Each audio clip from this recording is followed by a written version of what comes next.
বড্ড নাকুচো তো তোমার। বলি, মেয়ে সন্তান যেমন ভাবে রাখবে সেভাবেই থাকবে, এত নাকুচো কিসের? ঘুরতে এসেছো, যেভাবে রয়েছে সবাই সেভাবে থাকবে।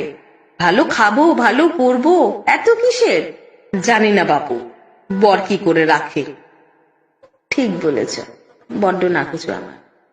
জানো না, এই নাকুচো তো সেই করেছে যখন তোমার বর দুপুরবেলা গরমের মধ্যে বাড়িতে ফেরে ঠান্ডা গরম জল মিলিয়ে এক গ্লাস জল যেমন তার হাতে তখন তুমি তুলে দাও, ঠিক সেই সময় আমার বোন নিজের জলটা নিজেই বেড়ে খায়।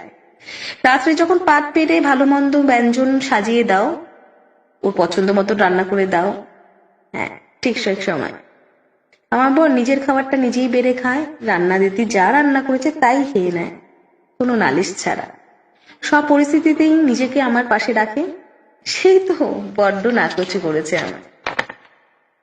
কেন, যখন ছোট ছিলাম জন্মদিন বাড়িতে এক গুচ্ছ লোক বাড়িতে, সব লোকের মাঝে সব বাচ্চারা যখন আনন্দ করছে, আমার মা দরজা বন্ধ করে একটা ঘরে কোনায় বসে আমাকে অঙ্ক পড়িয়েছে।